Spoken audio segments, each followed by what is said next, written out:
Beautiful clarity. So I just started off this conversation because I was explaining to the audience, I don't want to seem anti-American. I'm anti-democracy at the moment. And when we're looking at global geopolitical news, we need to try and think whether whatever action taken by whatever country we're talking about is pro-democracy or anti-democracy. It's almost like we've got two very simplistic pots to put that action in. Is this pro corruption or anti-corruption, pro-transparency, anti-transparency, whatever. So you got these two kind of pots, and that action seems to be either in that pot or that pot. I'm being very binary here. And also, is it pro-China or anti-China, pro-Russia or anti-Russia? And so when we're looking at everything that we're going to talk about today, who do these things benefit? So if I'm being critical of what the US is doing at the moment, it's not because it's the US, it's because the administration appears to be falling into one of these categories, and I'm being anti-administration rather than anti-American. It's an interesting one, isn't it? Because there's a lot of people who, whereas they may not call themselves MAGA, would still identify as sort of GOP or Republican or conservative with a small c in the US. And a lot of their rhetoric, a lot of their actual identity features around the idea that actually they're still on board with maximizing freedom, that actually freedom is the thing you want to increase in the world, and disfreedom is the thing you want to diminish. But what's really weird about what's happening in the last couple of years is we see America sliding into what I would see as a far more oligarchic style of governance. And those moneyed sources, those oligarchic influences, are able to weaponize traditional media to protect their interests and actually to increase their wealth control over society. And actually, many of those oligarchs are supported by those who champion freedom. The destructive processes we see, the bull in the china shop approach that we see with USAID, and now they're turning their sights on Radio Liberty and these kind of things. There's a lot more American institutions that are going to get smashed into pieces. And there are people who are saying, well, this is great because this enhances freedom. This is giving power back to the people, blah, blah, blah. So we got a complex set of narratives going on. And if we just scream, Trump bad, I suspect we're missing out on some of the sort of nuances. We're missing out on some people who further down the line might be potential allies of us in this fight. Yeah, and that's the problem, is because, by being robustly critical of the US, and I'm actually going to take that even further in a little while, we might be burning bridges that could be very useful later on, as you say, and that's problematic. But then you also need to be dealing with issues here up front. And we'll get onto that in a second as we go through some of the news items that I have to talk about. So let's start. We're not actually going to start with the US, I don't think. Let me get my tabs, my 8 gazillion tabs up here for us to discuss. We're actually going to start first of all with Transnistria, and this is the EU. So again, what is the EU trying to do? What is the goal of the EU? I was listening to Ursula von der Leyen the other day, who was talking about the goals when she's speaking to EU ambassadors with this new mandate. It's about the prosperity and security of the EU nations and citizens, and so everything that they do is looking at, it's not just about sort of raw transactional power, although if it is, then that is because it feeds into prosperity and security for the nations of the EU and their citizens. Transnistria, so they have Transnistria's had their hydrocarbons turned off, supplied from Russia. And the EU has come along and said, look, we will help you out. Here's 60 million euros of aid that we're prepared to put into Transnistria, that annexed area to the east of Moldova. But Russia is not allowing them to accept European aid for fear of losing control over the region. It's that game of chess that's going on here. The main condition for granting the grant was a gradual increase in consumer tariffs. Tiraspol refused. So the Moldovan Prime Minister added that Moldova would not leave the region without gas. The gas supply will be provided by a company from Hungary, whose services will be paid for by a company registered in the UAE. Oh my goodness, what a strangled path we see there. But it's interesting that the EU are providing assistance or offering to provide assistance, and Transnistria are like, no, because we don't want to piss off our imperial overmasters there. So yeah. It's a weird one, isn't it? It's a real contortion trying to make that work, but to what end? I think, unless we sort of move in wholesale and boot the Russians out, all of this is a form of tinkering almost, not accepting the real elephant in the room, and that is that this is one of those territories which Moscow has co-opted and controlled and uses a little puppet enclave to try and destabilize Europe. Yeah, absolutely. So as we go on, and again, like everything, it's just everything is about this game of chess that's going on, and the EU, like, is I talked recently about Guy Verhofstadt, the ex-Belgian Prime Minister, who is now very involved in the EU, talking about this new age of empires, and like the EU needs to think of itself as an empire because it's having to compete against this Chinese empire, the American empire. You've got Britain there. Britain's trying to work out its identity in this new world, and obviously Russia as well. And you're seeing all of these kings and queens of the world being moved into position in this kind of four-way game of chess. Xi Jinping will visit Moscow on May the 9th and has also invited Putin to China for the anniversary of the victory over Japan. That's an interesting sort of dynamic there. Other leaders expected to attend include Slovakian Prime Minister Robert Fico, Serbian President Vučić, and Brazilian leader Lula da Silva. And again, fascinating. How's the EU going to respond to this? How's the US going to respond to this? Meanwhile, the EU plans to add 25 more Chinese entities to sanctions lists for circumventing sanctions against Russia. That's something the EU is doing, but the US doesn't seem to be doing.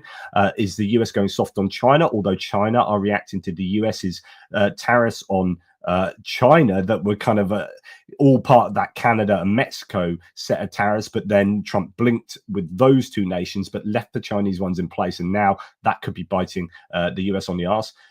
With a trade war looming, Chinese companies accused of transferring European-made goods to buyers linked to the Russian military who are denied access to them. So the EU being strong on China there. And then, and just before I get your reaction to all of this, Europe is planning to seize Russia's shadow fleet. I think this is super important. After a spate of sabotage incidents, talks are now underway to use legal, environmental, and piracy laws to crack down on tankers dodging sanctions and fueling Moscow's war. Challenges remain, momentum is growing. So we are seeing the EU being stronger on China and Russia, and the US has yet to have done a single sanction or a single thing against Russia since Trump took power on January the 20th. And I think this is telling you, I think what we're seeing here is Europe starting to step up, the US starting to recede, and I think eventually this will become Europe's war with Russia, and the US will play a very small part.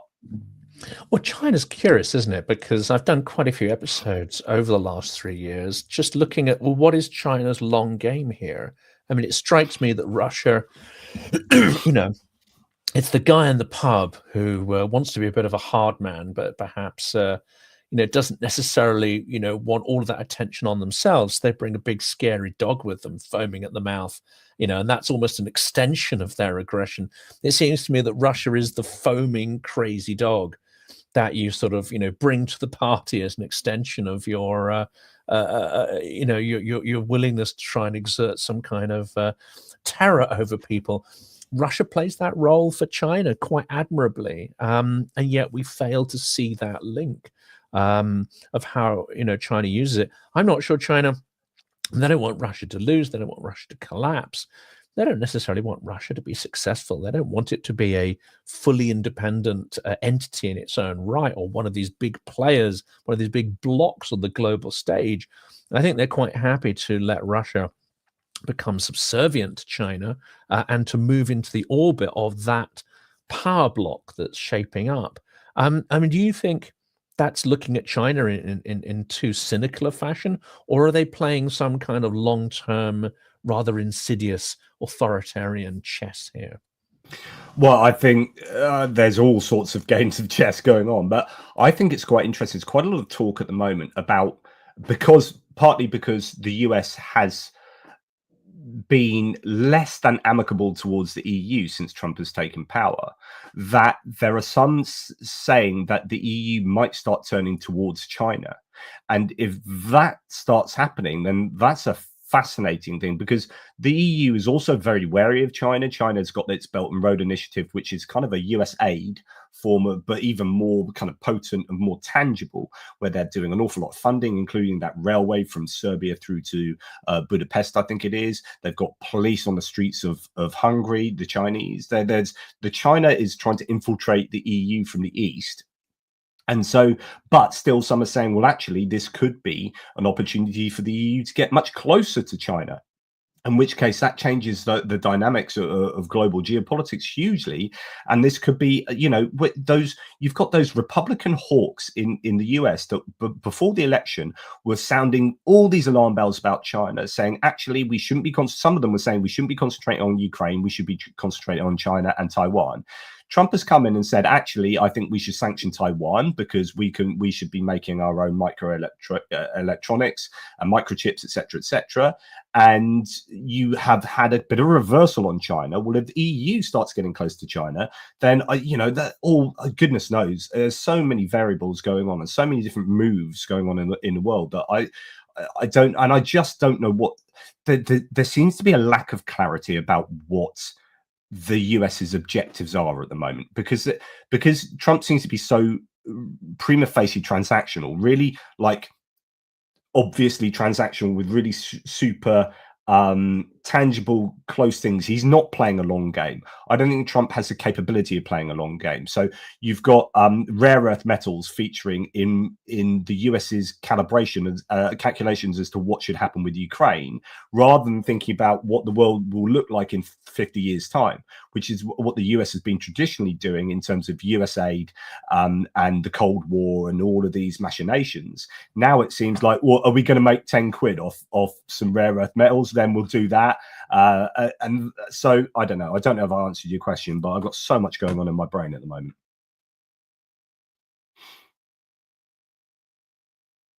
Nice bit of silence there. I lost the screen there when you got so many screens open, like you when you're researching, news stories, and you have 1,000 tabs open, then you're like, I can't find the tab. I think this is the interesting about China. It's opaque. It's very difficult to know what's going on. It's very difficult to actually get any information out of the regime. One could say that's the same with Russia. We don't know what conversations being had in the inner circle of Putin, his advisors, if indeed he has that many close advisors and associates anymore. These are kind of a black box, which we can only conjecture about. But I suspect that Russia is far more, I would say, transactional. It's far more reactive than we give it credit for. In that respect, Russia is something we can sort of puzzle out, and that's a process we're doing this over the last couple of years. China, however, is far less scrutable, as it were. But what do you make of this story that was breaking just as we were leaving Ukraine, that China is building a version of the Pentagon outside Beijing? It's just 10 times larger than that huge sort of military planning complex in Washington. So I think China plays the long game better. And I think I talked about this previously, and I may have mentioned it with you, Jonathan, talking about the advantage of having a Chinese dictatorship is that, from China's point of view, is that they don't exist on 4-year, 5-year election cycles. And because they don't exist in those cycles, they can do long-term planning so much better. So China can say, right, we're going to put in this expenditure, we're going to be involved in this Belt and Road Initiative, and this is like a 25-year game we're playing here. And we can afford to do that because me, as Xi Jinping, I'm going to rule until I die, type thing. And so therefore I can do long-term strategic planning in a way that other countries can't. Like in the UK at the moment, it's a 4 to 5 year election cycle where the Labour Party is thinking, right, okay, we've got a bit of safety now for about 2 years, and then we've really got to be into campaign mode. And so there's no point doing these big projects that are going to be like 10, 20-year projects, because that's not going to get us re-elected. So we can't say, oh, we're spending billions of pounds now for something that's going to come to fruition in 20 years. But China can do that. So China can play the long game in a way that democratic nations can't. And they do it in a much better way than I think Russia. Russia plays a long game in terms of disrupting other people, in terms of disinformation campaigns, but I don't think Russia have done a very good job of sorting out their own citizens and playing a long game and putting Russia in a stable situation. If you look to the regions of Russia that are very poor and they're lacking in infrastructure. So I think, as you say, Russia are probably both reactive and disruptive. China are probably that as well, but have a really big sense of where they want China to be and looking after their population, the food security. That's why they're going around the world hoovering up agricultural land around the world, because they're worried about food security for their population. And I think, you know, the US has taken their eye off the game, and you know, they were strong on China prior to the election, and now the elections come along, and I think Trump has moved his target from China to easy wins like Canada, Mexico, and the EU. So he can establish power over his allies rather than try and wrest power away from China. Absolutely, absolutely, and still a lot of this rests on what happens in Ukraine, and I think it's quite clear that China does not want a full Ukrainian victory. It may be ambiguous about whether it wants to see Ukraine defeated or not. But I think in that respect, Chinese policy is very similar to what one could characterize Biden's policy as. You know, we don't want to see a catastrophic failure of either of the participants. It may be in China's interest that the long attritional war is not just an attritional war between Russia and Ukraine, but actually is an attritional war between Russia and the West. Seeing the West attrited, seeing the West weaknesses, the slowness of democratic process, the almost lethargy of our populations in waking up to the threat of Russia. This is all useful information for China to see our ability to resist, our willingness to resist, as Ukrainians call it, voля, which has been distinctly lacking. And actually which parts of our military industrial complex can retool faster and which ones can't. This is all incredibly strategically useful information for China that they've been learning over the last 3 years.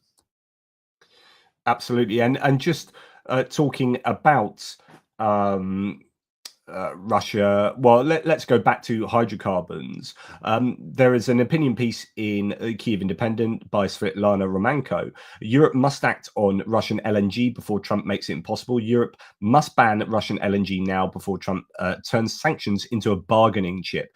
Now, we have seen a surge in European demand for hydrocarbons, well, for some hydrocarbons, as they are, you know, doing a good job in weaning off dependency on Russia in some areas, but not in others. Some may argue that banning Russian LNG, this article says, now is futile if it could later be reversed in a peace deal. This view overlooks two key points. First, implementing a ban now would significantly strengthen Ukraine's negotiating position. Second, banning Russian LNG would accelerate energy diversification across Europe, establishing new trade patterns that would be difficult and unwise to undo, even in the event of a future agreement. The Trump administration is likely to pressure Europe to adopt its own sanctions policy, even at the expense of European interests. The US has a history of urging the EU to dilute its measures, as seen with the oil price cap, which replaced the EU's original plan for a full ban on Russian oil trade. By taking decisive action now, Europe can assert its autonomy and safeguard its long-term financial and strategic interests. By banning Russian LNG imports, potentially as part of an upcoming 16th sanctions package, the EU would send a strong message of unity and resolve to Moscow. To ensure a smooth transition, Ukrainian civil society encourages the European Commission to establish a fund to support member states and industries in moving away from gas and to strengthen energy partnerships with Ukraine, particularly in renewable energy development and grid interconnection. The EU has taken a measured long-term approach to phasing out Russian fossil fuels, carefully securing consensus and imposing bans incrementally. But the return of chaos agent Donald Trump forces the European Commission to make a critical decision. It can continue enabling Russia's war machine through LNG imports, or it can take bold action to sever the toxic lifeline once and for all. So that's an opinion there. And talking about further sanctions, the EU vows retaliatory measures as Trump sets to announce 25% tariffs on steel and aluminium.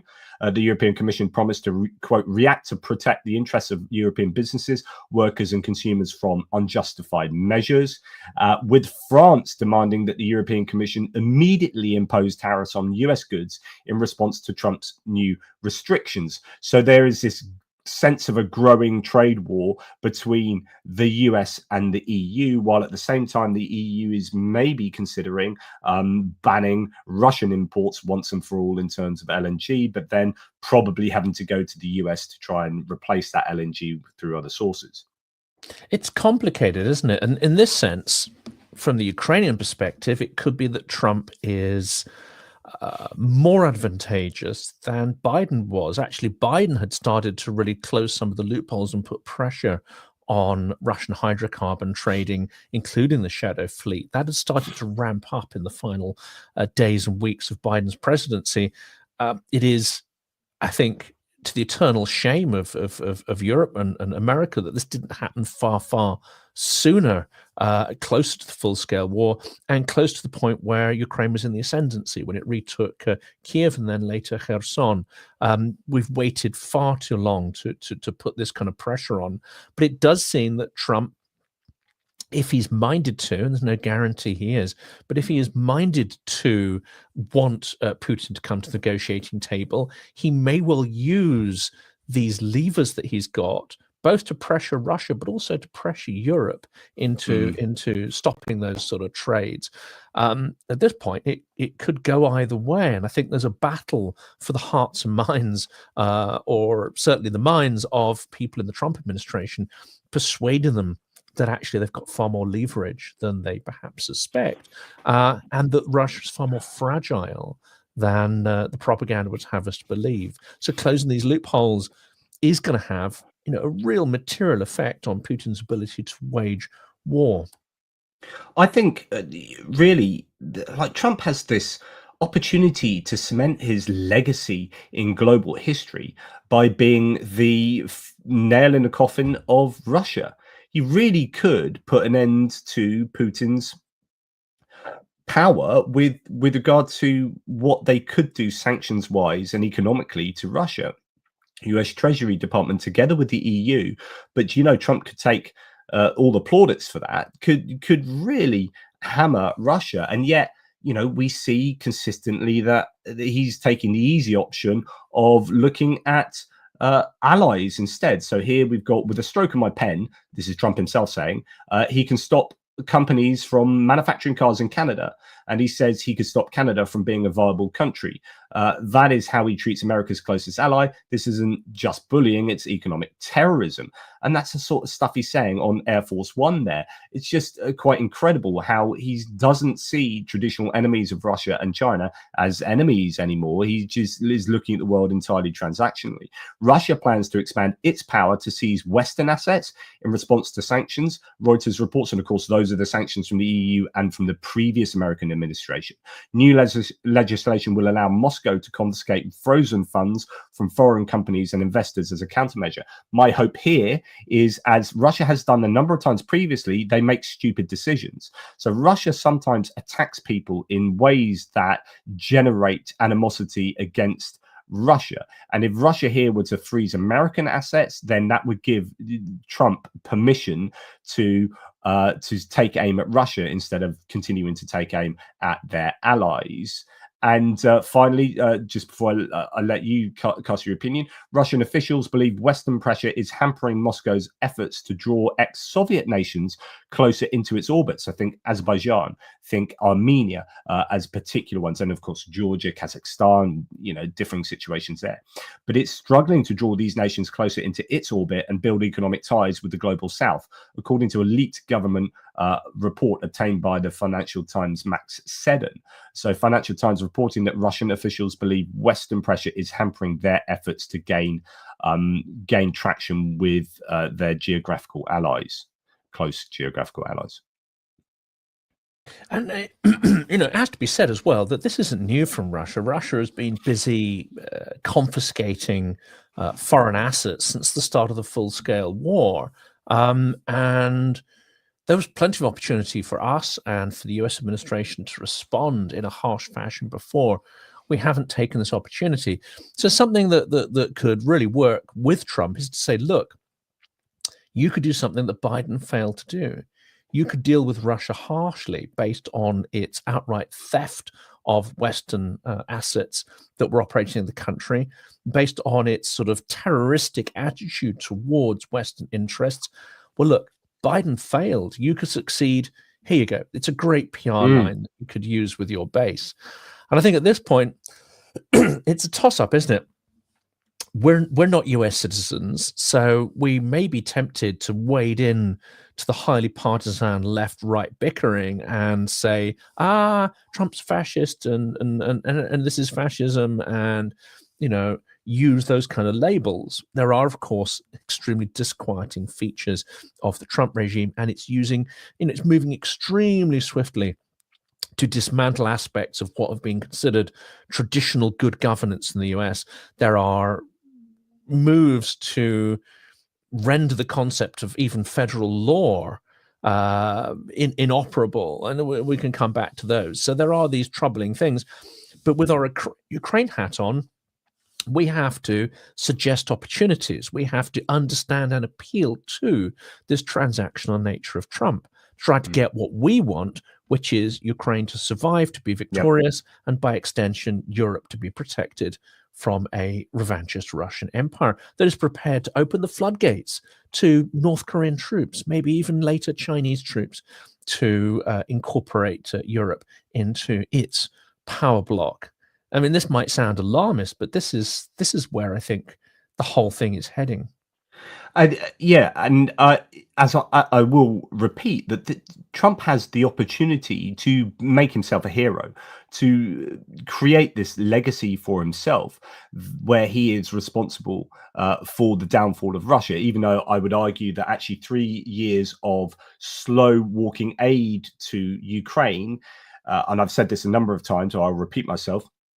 Biden, one of the collateral outcomes for his slow walking of aid to Ukraine has been to fundamentally weaken Russia, to the point where Trump can come along and put that final nail in the coffin and say, this was all me. I don't care if he does that, as long as the right outcome is brought about. And just, one of your viewers here, Jonathan, can't listen to this MS guy slagging off USA again. Thumbs down for me. As I said at the beginning, you may have missed it, Denton. I'm terribly sorry I've upset you.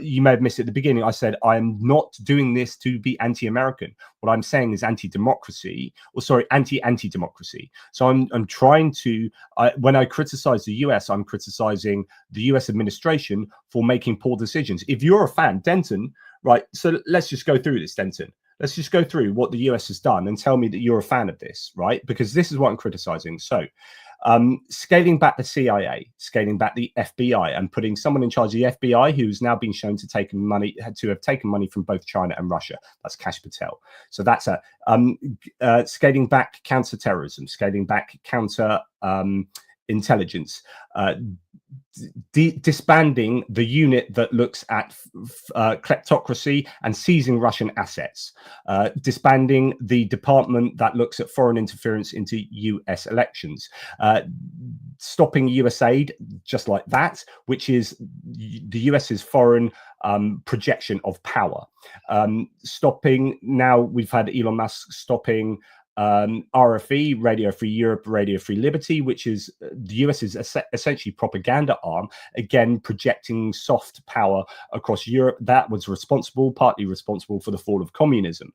And I could go on. I could go on and on and on. So if you are happy with all of those things taking place, then me and you are speaking different language, because I don't think any of them are to the benefit of the US's power globally. And I think every single one of those benefits who? Russia and China. Now, send me the receipts, show me how that's not the case. If you can show me how each one of those points I just made, and I can add another 10 points on top of that, Denton, if you, and you know, unless of course you're a Russian troll, like you can show me how each one of those is not to the benefit of Russia and China, then I will stand corrected and I will grant you whatever you want about me. But as far as I'm concerned, one, I'm not being anti-American. I'm being anti-stupid decisions that do not benefit America, do not benefit the world, and do benefit China and Russia. End of rant. And that's not to bake ourselves in. I just recorded an episode this morning where we talked about where Britain is going. We're not immune from making really daft decisions. We are not immune from shooting ourselves in the foot, which I happen to believe, you know, Brexit was. Whatever the intentions behind it, whatever attitude people have to this amorphous thing called sovereignty, whatever actual genuine grievance they have with European institutions, which can appear very opaque from a democratic point of view, can appear unrepresentative. Whatever, you know, genuine reasons are driving people towards it, we have to accept that the Brexit has been extremely damaging. And yet we have a process of normalization in the media, pretending that we are not in the dire state we are. And actually Brits can look at America and go, haha, of course, you know, of course they're doing this. Of course they're in a pickle. And you know, we're not so silly as that. Well, unfortunately, we are as silly as that. And unfortunately, a Russian puppet party, which very closely resembles Ivanishvili's party in Georgia, is now the second most popular in the UK, which is Reform. It's a Russian puppet operation to dismantle Britain's power and status in the world. That's my absolute belief. It's not a party with a traditional prospectus, well thought through, you know, ideologically based policies, etc. It's a puppet operation to take our country and its influence in the world apart. So we're not immune from this danger of populism. We're not immune from the normalization of the abnormal, and we're not immune from the sort of democratic vacuum which is allowing populists to thrive. And our media is extremely oligarchical and lacks a certain self-examination, unfortunately. Absolutely, I don't disagree at all. And just adding to that rant that I just laid out for you guys, again, like, what do we make of decisions like this? And thank you very much for Thierry for pointing this out to me. So Politico reports that Donald Trump is considering nominating former Illinois Governor Rod Blagojevich, who served 8 years in prison on corruption charges, to be US ambassador to Serbia.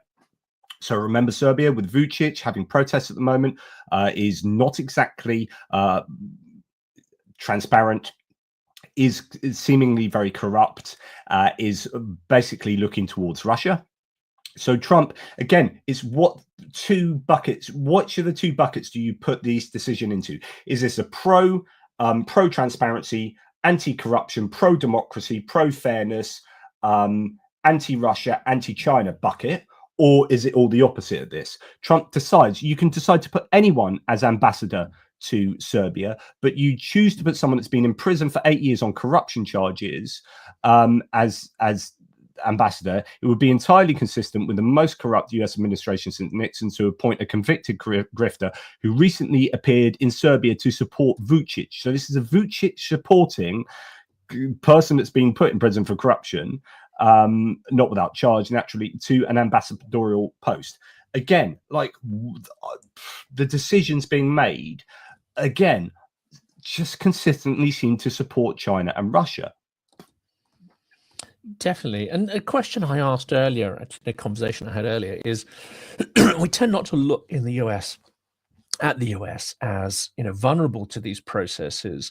We tend not to say, you know, that there's a toolkit of authoritarianism rolling out in the US and draw comparisons with Georgia, Slovakia, Hungary, and these places where the Russian toolkit of state capture or various aspects of it have been used.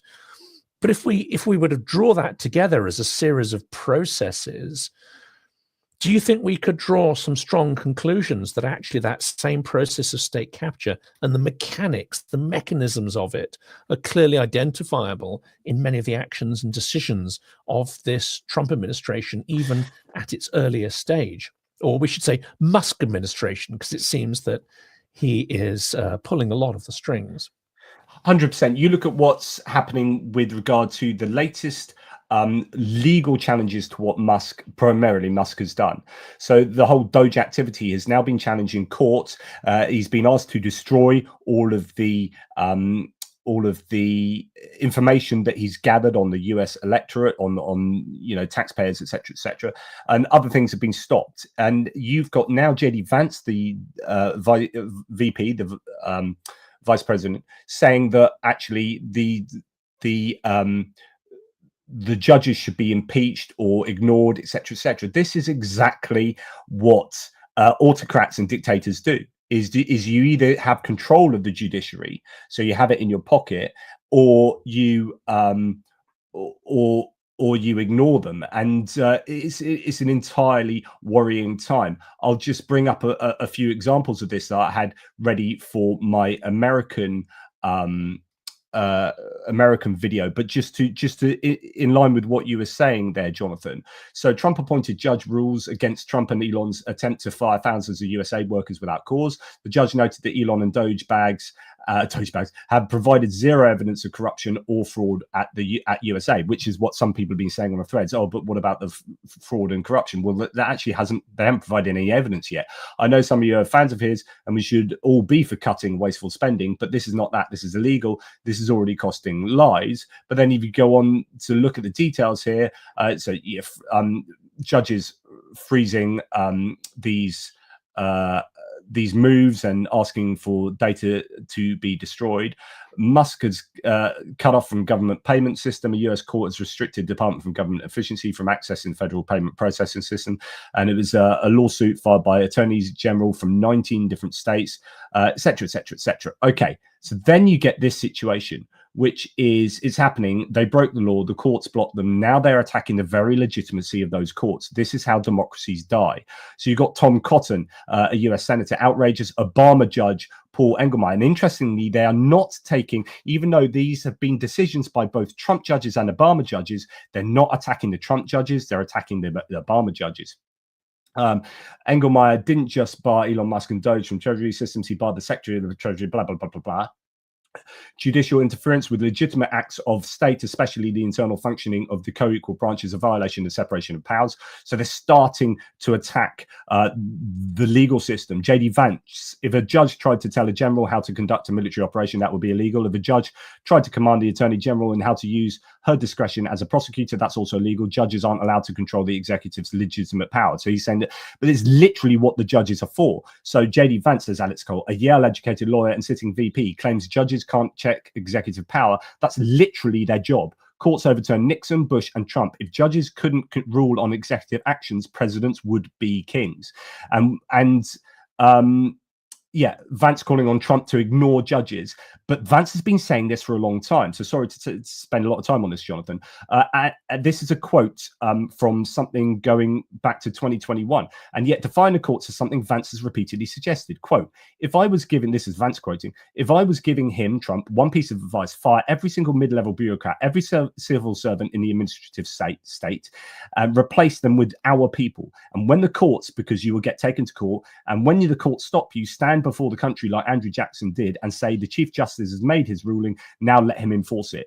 They want to either ignore the courts or go on and replace them with their own people. So this is autocracy 101. This is a move towards dictatorship. And I think, again, I've stopped using sort of these phrases like fascist or look at him as a fascist, because the minute you start putting labels on people, they will entrench their views. They will not examine their views or consider other evidence or opinions. I think people immediately get defensive if you place these labels on them. So perhaps these terms, X is a fascist, Y is a fascist, is no longer actually very useful. But pointing out some of these hypocrisies by looking at the detail, the evidence, of where, let's say, constitutional violations take place, where violations of due process take place. I think this is this is a more useful aspect, which is like, talking to, let's say, someone on the right in the US and saying, look, if you are for freedom, if you are for the Constitution, if you are for small government, then explain to me how this, that, and the other accords with your worldview. And that may be, well, yes, we might think this, but that's not the way to create an empathetic dialogue and to get people who are stuck down these rabbit holes to start questioning, their own support for, say, Trump or some of the actions that are taking place. There are a lot of people who are not Trumpists who are saying, well, maybe US aid was wasteful. Maybe there wasn't democratic oversight. And, what got Trump elected was a decades-long frustration with Washington bureaucracy. So I think, as difficult as it might be, I think we need to engage empathetically with the people who are enabling what we're seeing happening here. There will, of course, be wasteful spending in every single department. So, this is not to inoculate the American government from having cost-cutting exercises take place. You could start with the Department of Defense that has failed countless audits, right? So, USAID had an audit 3 months ago. The Department of Defense, every time it has an audit, it fails it. And yet that gets $900 billion.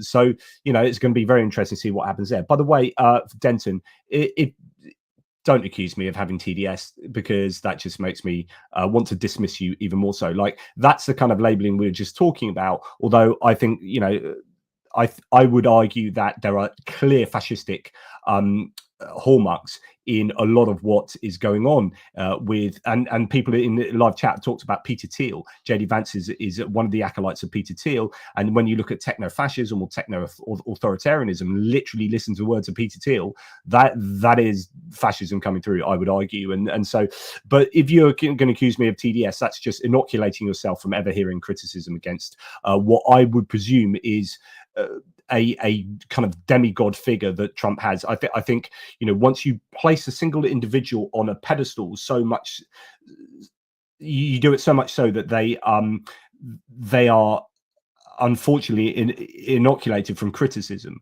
because any criticism becomes blasphemy. And so criticism here becomes TDS, Trump derangement syndrome. And it just means that there's no one can ever criticize your God figure. And that then excuses that God figure from being able to do whatever the hell they want without criticism. So it's very dangerous to start going down that kind of road, in my opinion. But yeah, rant over. Yeah. Definitely, I'll be on board for that, which is why I want to move away from the sort of, the fascistic labels and look at individual acts and how those individual acts can be criticized and bring home to people what the end result of those acts might be.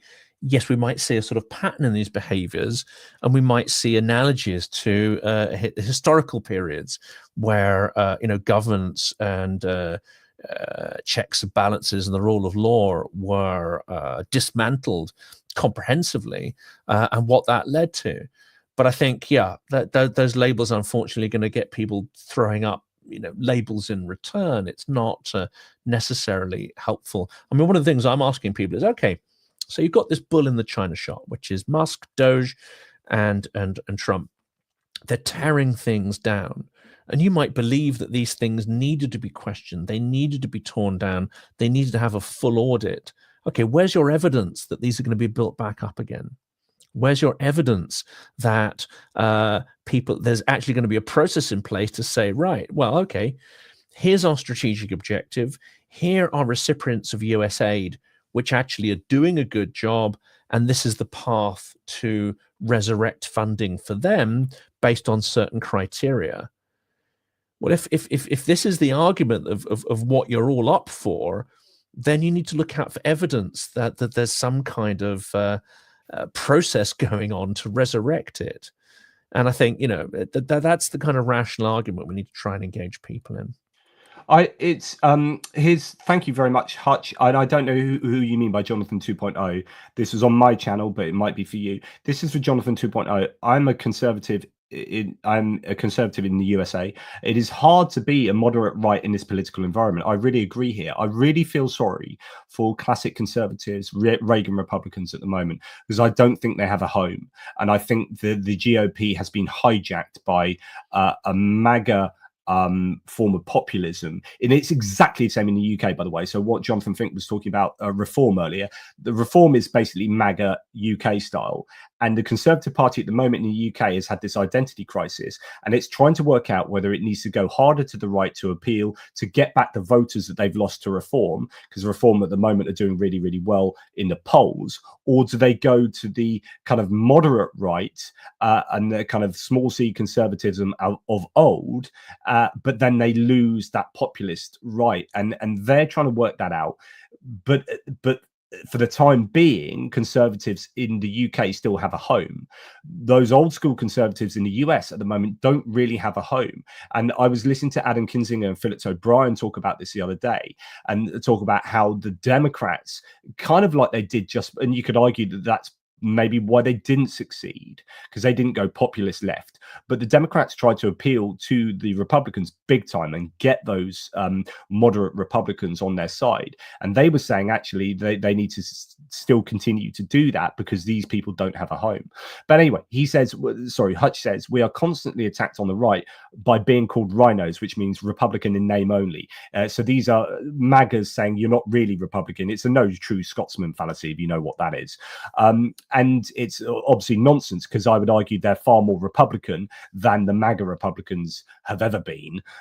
Anyway, and they get attacked on the left for being called fascist. 30% of them plus have no home. And I don't think that is, I mean, that's a problem with not having a pluralist political system. When you've got a two-party, very narrow democratic system, it's the worst form of democracy, and that is an issue. It's an issue we are coming to terms with in the UK. Even though we have first past the post, we have started to get a more pluralist landscape with more parties playing a really important part. In the US, it's just the system just makes it impossible for that to happen, and so I think that's a real issue.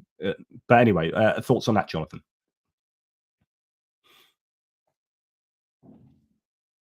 Yeah, and this is a challenge one, because Reform is pointing to issues which are either brushed over or not given sort of an adequate addressing, but also there are certain issues which are very easily weaponized. I mean, immigration being one, cultural diversity being another, and I think what we don't realize is it doesn't take an absolute majority. You don't require an absolute majority in order to fall down into what is a populist revolutionary phase.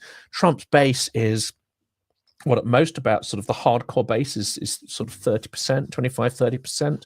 I think you could probably say the same for Reform, but it's those who are disaffected with traditional politics who may lend their weight, an enabling force. Can bring this sort of extremist populism to power, even though a lot of what it does may be unpalatable even for those who vote for it. But their disaffection from traditional parties and traditional politics is even greater. And of course, that in itself is easy to weaponize using the sort of Russian toolkit. Even if Russia isn't directly doing it, we have to recognize that Russia has developed a toolkit for authoritarians, which they can use to destabilize, the systems they operate in. Again, this stuff no longer requires, a KGB handler. It no longer requires massive investment of Russian resources to create this sort of instability. In fact, it's feeding off a lot of the instability that we actually have in democratic societies, especially these sort of late stage democracies, which seem to be losing their way a little bit, losing a sense of force and will associated with their values of democracy. That's why I think one of the Russian techniques which is most insidious and works best is the sort of the one which is неоднозначно, which means it's more complex than you think, and it's the kind of moral and political relativism saying, yes, well, there's no such thing as democracy, or well, one party is as bad as another, and blah blah blah. It's the sort of injection of nihilism into our system, which is, I think, the most dangerous thing if ever I'm arguing with somebody, and they inject one of these relativistic arguments, I'm like, just stop for a minute. Just stop, because what's the point in talking if you actually have, no hard and fast values whatsoever? No, we have to create some little rocks or little islands that we can perch upon, especially with the rising tide of authoritarianism. The minute you fall into some kind of relativist thinking, you are fundamentally lost. Lots of really interesting views coming out in the live chat. Of course, we don't have time to discuss them all. I want to move on to the peace plans, which I think are so important. And I'm likely to get a bit ranty here, Jonathan, so I do apologise. But the good news is, first of all, Edward Hunter Christie here saying, very good that Keith Kellogg is meeting with other European leaders in addition to his talks with the Ukrainian side. So Czech Foreign Minister Jan Lipavsky, who is very pro-Ukraine, met with Keith Kellogg during his visit to Washington.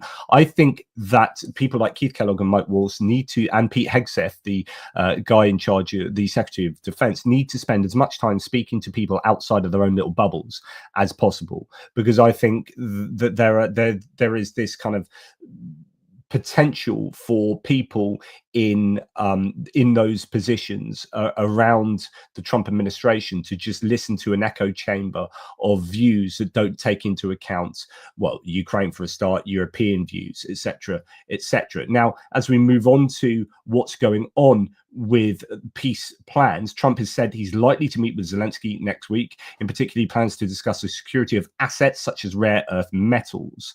I've already cast my opinion on this, which is I think it's probably practically sensible for Ukraine to start talking about dealing some of their natural resources out to the US, because he's so transactional. But I do feel very uncomfortable with this, because on the one hand, you've got Russia using as one of their rationale for one of their reasons for invading Ukraine will be to exploit the natural resources in their new imperialistic target, and everyone going, that's disgusting, we want to stop Russia from invading and taking Ukraine's natural resources. And so America comes along and says, right, we're going to help you, and by the way, the payment for helping you to stop losing your natural resources to Russia is your natural resources. So America get your natural resources and not Russia. So I do find that really deeply problematic, but I also understand that from a practical point of view,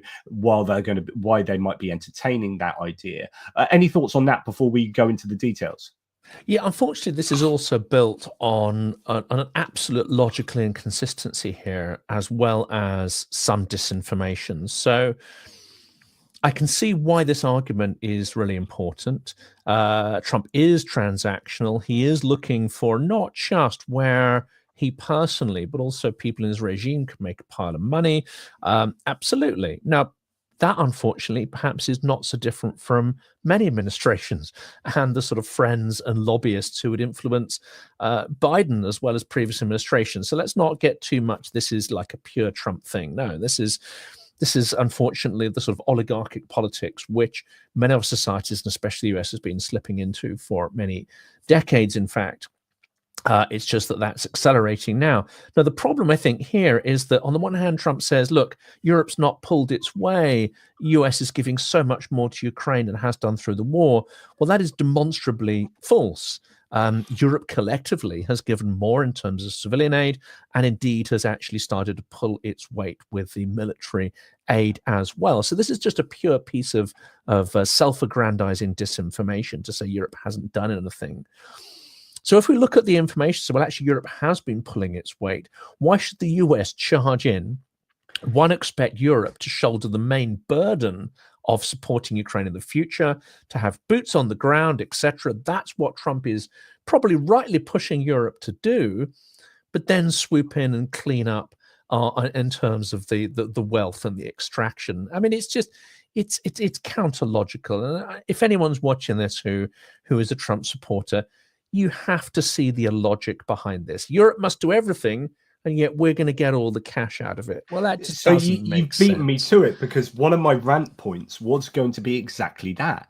That hang on, how come the US, who have actually statistically done less than Europe, how come they get to demand all the rare earth metals, and the US says you guys need to do more, and then we are doing more, like the EBRD and the European Committee, all sorts of European Peace Facility, all sorts of entities piling money into Ukraine. And it's like, well, we haven't asked for rare earth metals. So you could argue, well, more fool the EU, maybe they should have been more transactional. And as was it Cheryl said, this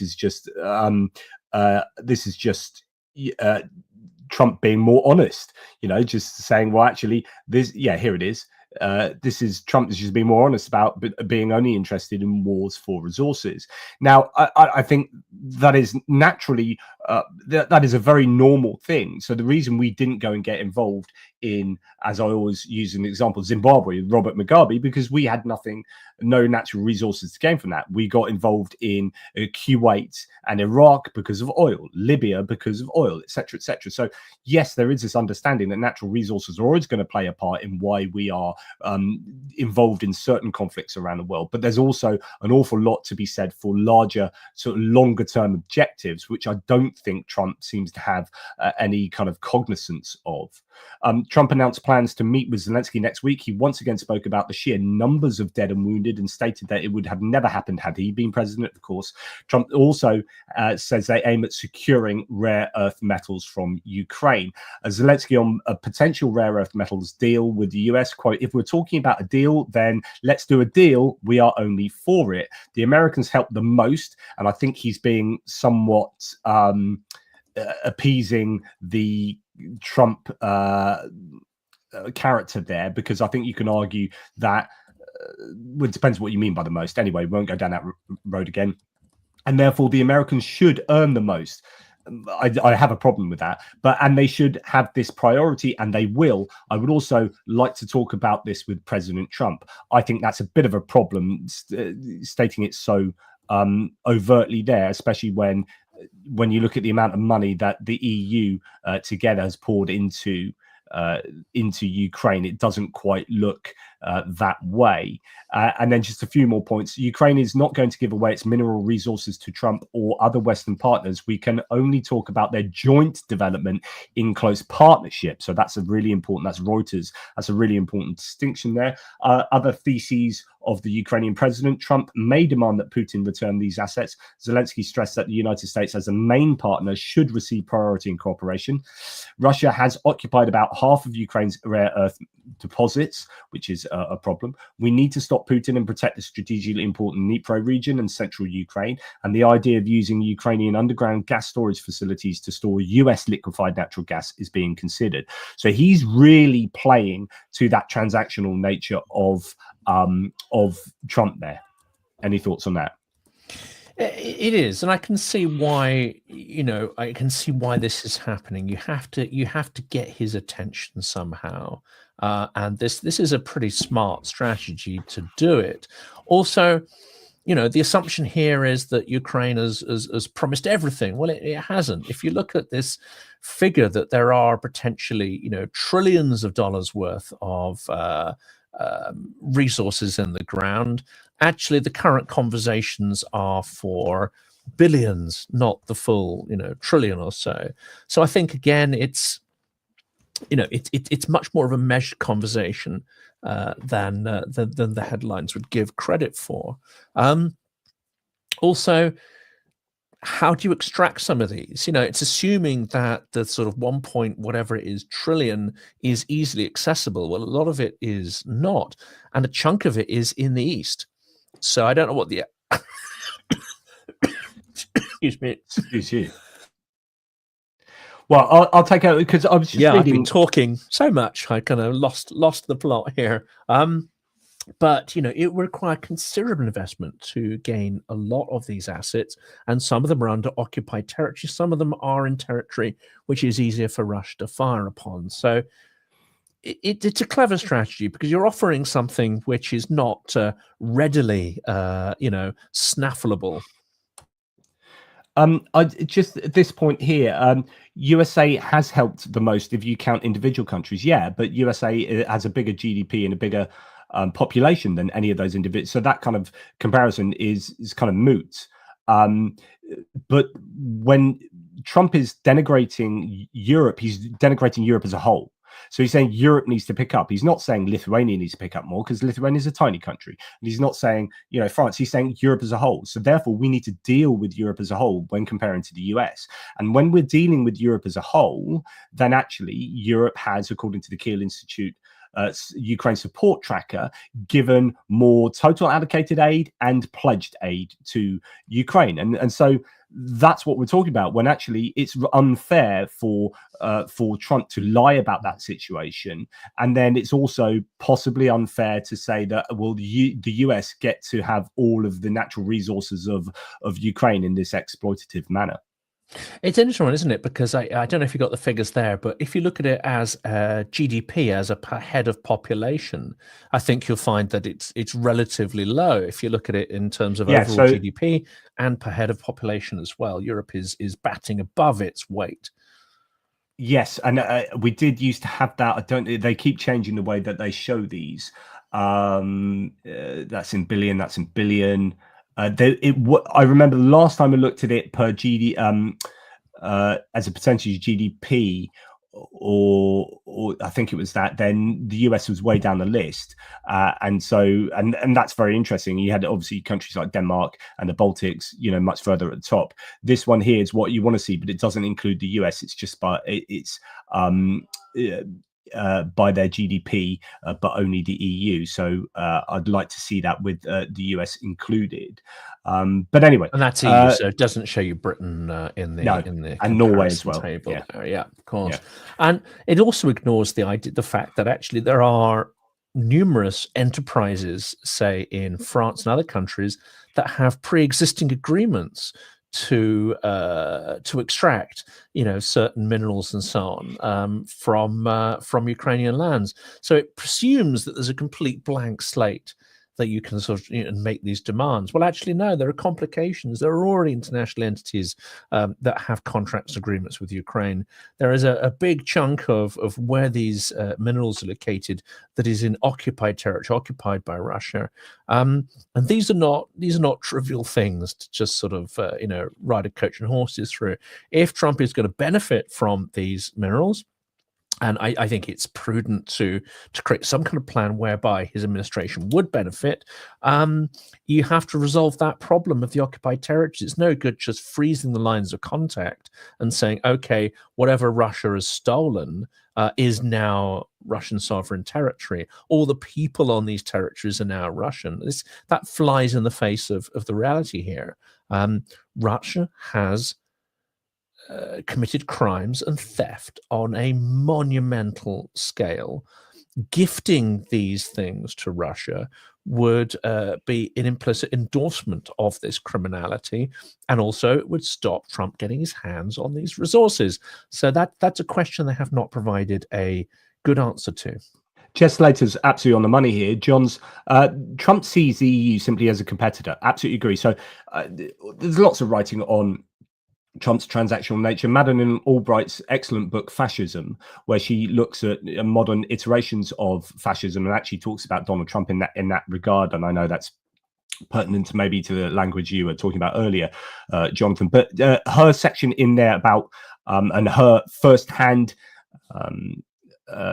experience of Trump's transactionalism was an interesting part of that book, where he sees things as everything in a zero-sum game way, which is like, if you gain, then we lose. Just that's it.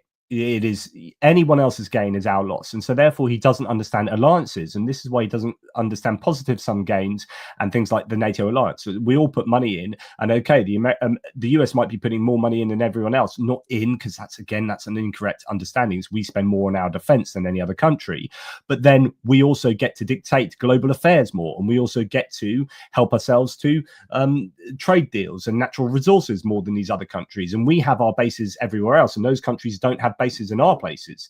So we'll come on to talk about this soon. So I think it's a real problem when you just look in a purely transactional manner at things like NATO defense expenditure, but also understanding the world in those really simplistic terms. If Putin gets Ukraine or Ukraine joined the EU, it's exactly the same outcome for Trump. Zelensky sees this, and that's why you see some of that rhetoric, and I'd agree with that. And it's interesting, isn't it? I mean, speaking to Ukrainians, we've had a lot of conversations recently. Ukraine is on a route to wanting better governance, more robust institutions, tackling corruption. This is what most Ukrainians want. They want to move closer to what the ideal was of Western democracy, that kind of democracy that triumphed over communism. And it's a world of rule of law, increasing wealth, predictability, stability, but underpinned by a sort of strong institutions and good governance. Now, Ukraine doesn't have that. It doesn't have that perfect state. One could argue that that no country does, but they see some of that in the EU. And they see some of that in member states of the EU. So Ukraine is naturally moving towards a European view of the world.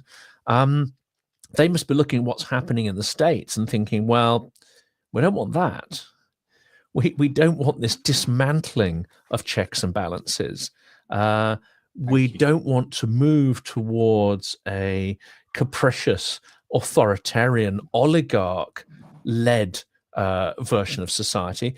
We've just spent the last 3 decades trying to move away from that. Yeah, and yeah, absolutely. Well, I'm going to sort of move on now, if I may, Jonathan, to so much in the live chat. Someone accusing me of moving the goalposts. I have no idea what they're talking about, but yeah, all sorts going on in live chat of both of our channels.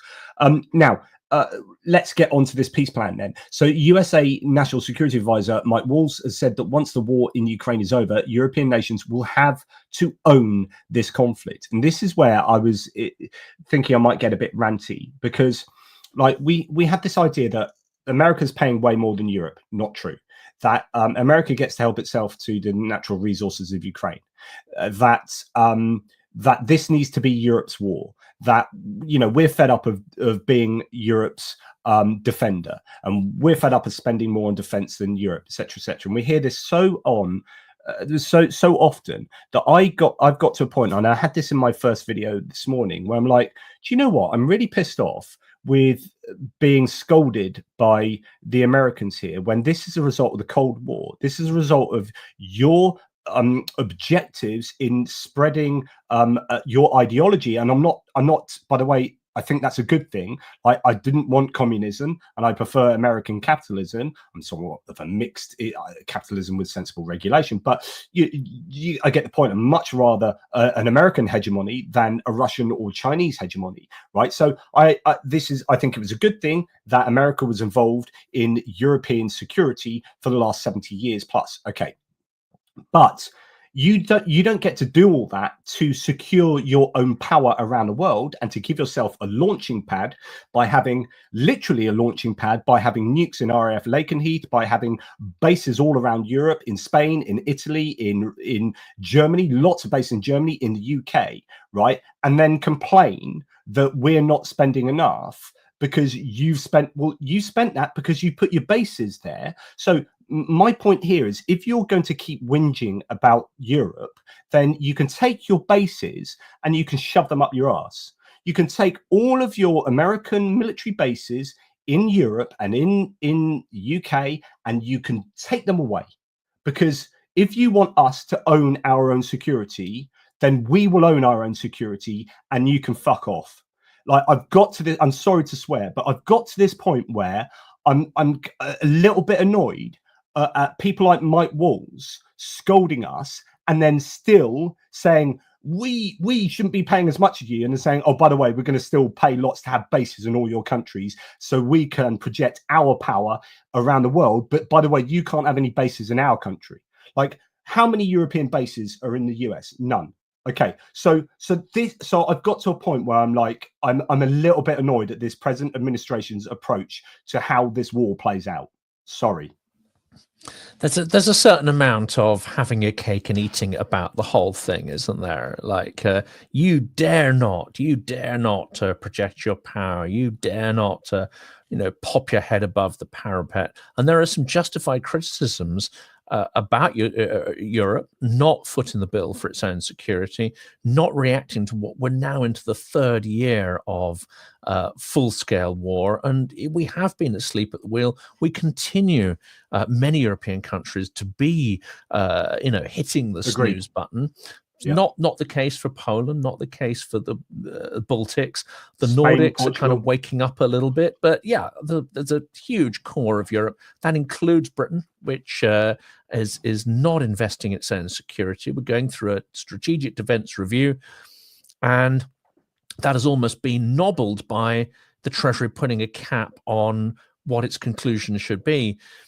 Behind the scenes, I think the conclusion that they would like to draw people involved in that defence review is that, we need to go up to 3.5% of GDP to have just an adequate defence, never mind full defence. That's just to hold the Russians at bay if their ambitions grow beyond Ukraine. But that's been nobbled, and they're being prevented, it's said, from reaching any conclusion that goes 2.5% beyond GDP. So we're not doing what we need to do to defend ourselves in Europe, and that is justified. But this cakeism is quite sort of revolting. Yeah, and I almost want Europe to call America's bluff and say, okay, you really want us. Do you really want us to take responsibility for our own security? Honestly, I'd love to see this happen, just to see what the reaction is. Do you really want us? Yes. And Trump's administration goes, yes, yes, yes. Okay, please take every single one of your troops out of Europe. Please take your nuclear weapons out of the UK and Europe. Please take every element of US military power out of Europe, and we'll sort it out ourselves. Thank you very much. And then see how much the US's ability to go and bulldoze Gaza will be affected, because they can't use Europe as a launch pad. Those air bases in I don't know where the US fly from. I know that the UK flies from Cyprus and Romania. The US will be flying from those places as well. But if they get kicked out of Europe, then the US is unable to do what they do in supporting Israel in taking out Iranian drones and etc. And things become very difficult. You say, actually, the Mediterranean, that's largely European Sea. Thank you very much. You can take your ships out of there. And so this is having your cake and eating it. But I feel really strongly about this, that in the news, that when, and people, part of the problem at the moment is that half of America think it's all going swimmingly because half of America is watching Twitter or Fox News, and so they don't understand some of the damage that's being done to the US's international standing here. But I would just love to see how the US reacted if the EU, if Europe stood up and backed themselves and told US to go and do one. And it's not just Europe. I mean, criticism can be leveled at Canada for not pulling its weight in terms of its military contribution to the North Atlantic Alliance. And this is absolutely true. And it must be intensely frustrating from not just this administration, but multiple American administrations.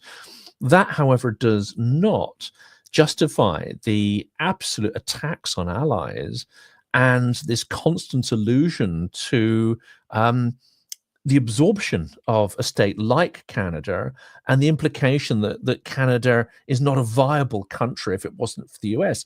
That is clearly absolutely ludicrous, and it's a grotesque kind of slur against a long-standing ally.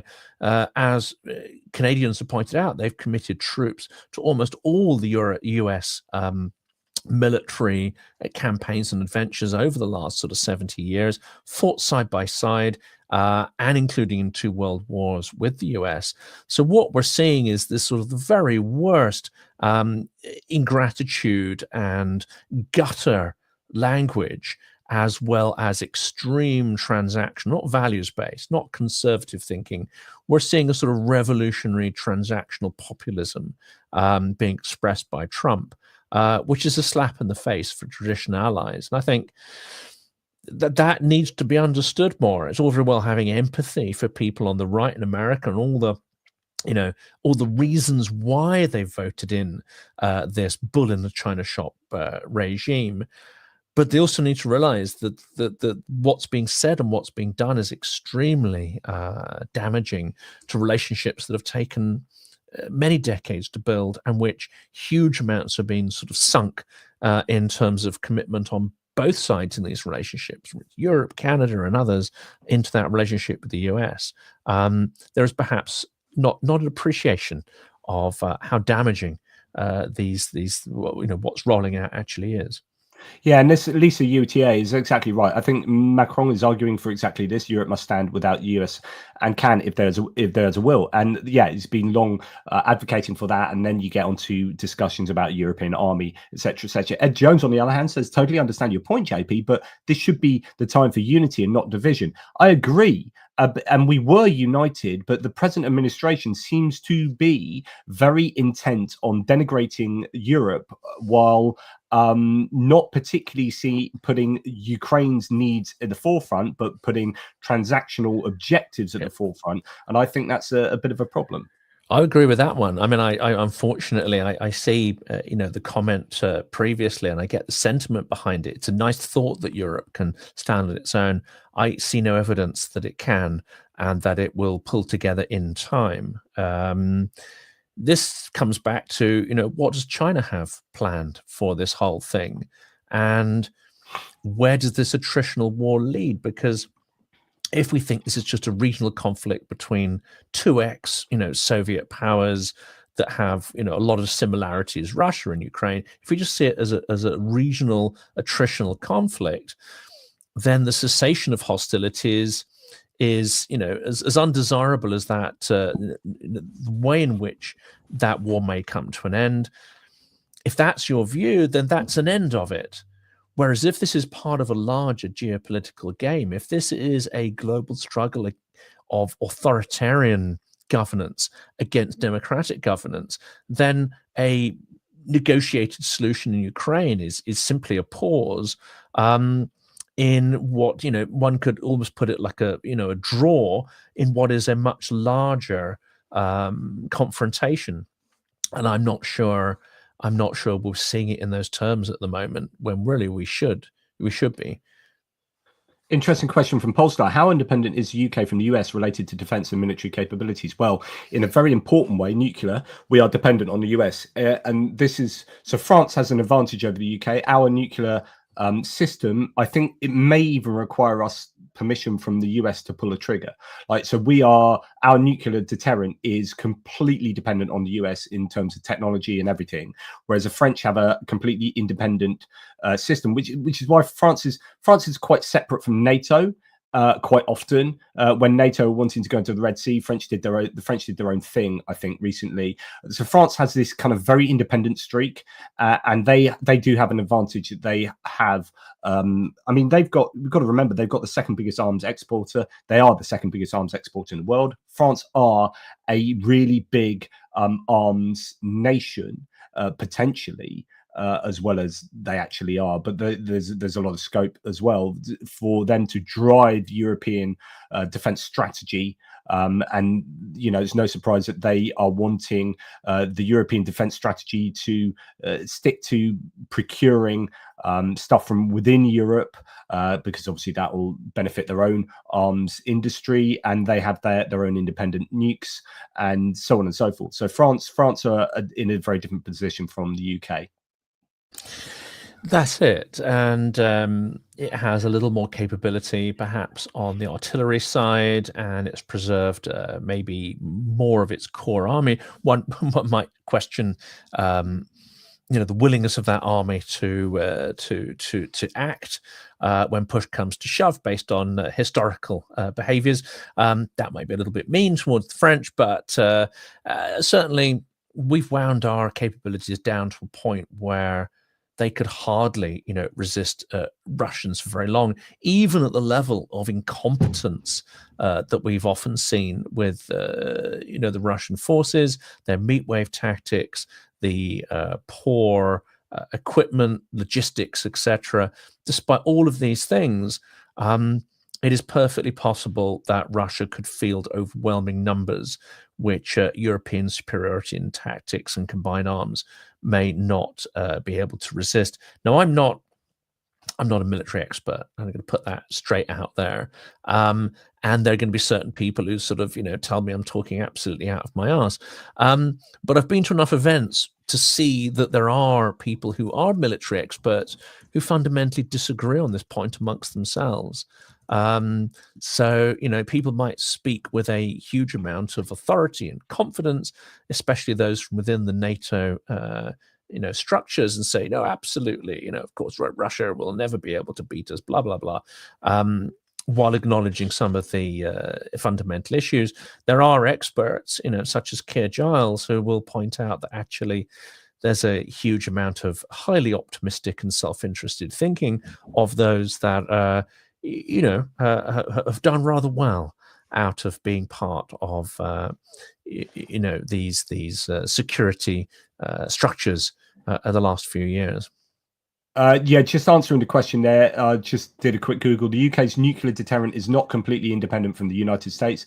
The UK relies on the US for technology, maintenance and logistics, and has a formal treaty with the US that allows the US to share classified information, so on and so forth.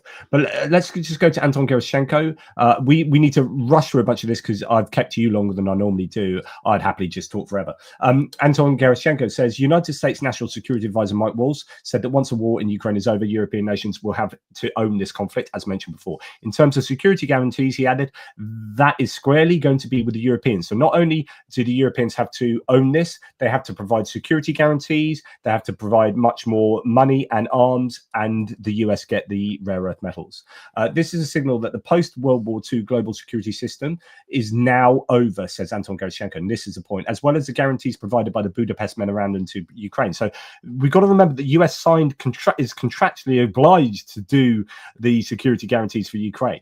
A new era is dawning. It is important that not just European countries realize this, but also South Korea and Taiwan. Reviewing deterrence and security systems must now take place. I think Europe is already starting to adjust to the new geopolitical reality.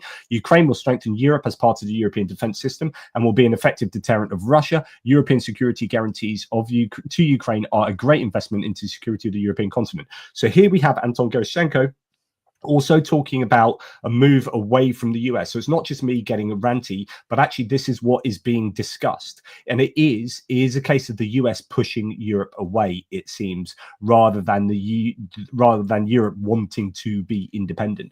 Now, Keith Kellogg is preparing to present options to Trump for ending the war in Ukraine per semaphore.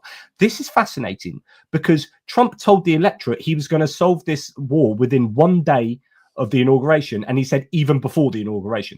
So that was obviously a barefaced lie. And I think, and I keep repeating this because it needs to, like, for those in the threads who are still listening to this, those of you in a live chat who are big Trump fans of Trump, he lied to you. He either lied to you or he didn't understand global geopolitics enough as to make any kind of statement on it, and yet he did so. So either way, it's deeply irresponsible, either as a liar or as someone who's completely uninformed, casting opinions on very complex matters. He said he would solve it in 1 day, and he hasn't even been presented with a freaking plan yet. That is not acceptable. That is not acceptable. I do not like people lying to their potential voters before an election. And I think that's what happened. And people got sucked in by populism. Simple answers to complex problems. It's not good enough.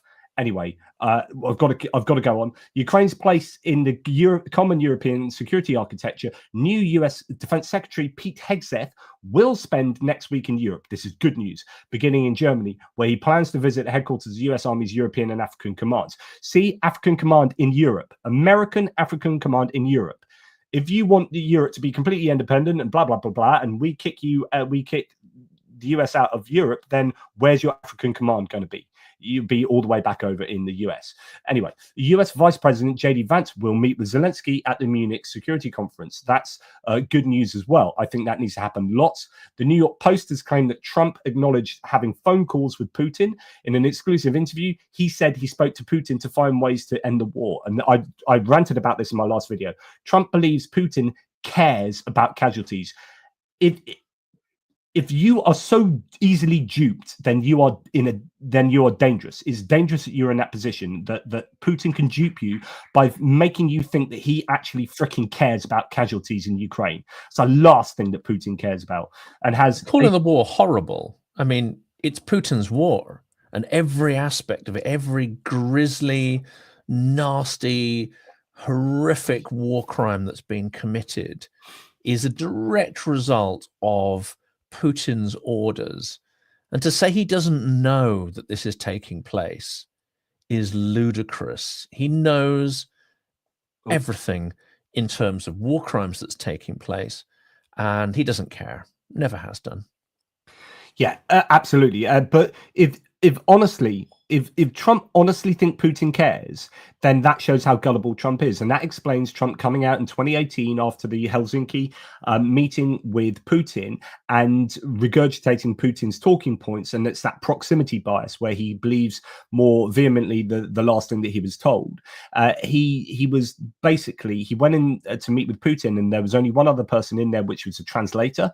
This was a private meeting. No one knows what happened in that meeting. And he came out completely, I think, beholden to Putin, and makes the United States incredibly vulnerable because he's easy to be manipulated. Now, what do we see as well to support that claim? Well, Putin has made a claim that Europe, and so this gets me all ranty. Beware, guys, I might go off again. Putin says Europe will stand at the feet of the master as Trump's tariffs alarm allies. Happy to be on the sidelines, Russia's Kremlin says it's watching the tensions Trump's tariffs are spreading. To which, that is the article that Trump places on Truth Social. So Trump wants the world to know that A, Putin is happy, that B, Europe will be at the feet of the master, Donald Trump. Honestly, I'm not being anti-American. I'm being anti a dictator wannabe who wants his allies to quiver at his feet. Edward Hunter critically said Donald Trump happily posts a report that quotes Vladimir Putin as saying that Europe will soon be subjugated and obedient to Donald Trump, supposedly its master. This is absolutely unconscionable. And then you hear that Musk is shutting down Radio Free Europe and the Voice of America, saying Europe is free now, not counting stifling bureaucracy. Hello. Nobody listens to them anymore, and it's just a radical left, crazy people talking to themselves while torching $1 billion a year of US taxpayer money. As Kareem Rafai says, it's really difficult to justify the crusade against US aid for fiscal reasons when it becomes blatantly obvious that it's really just about annihilating American soft power across the board. And we've got Michael McFaul, the former ambassador to Russia for the United States, saying, by the way, Europe is not free. Belarus and Russia are still dictatorships. So Elon Musk is just ostensibly wrong. And that is what Radio Free Europe and Voice of America are battling against, the Russian and Belarusian narratives. That's literally, I report on the articles that they produce very often to my audience. And the fact that these guys are being shut down is an assault on American soft power around the world. So Musk is calling for them to be shut down. Yes, shut them down. Europe is free now, etc., etc.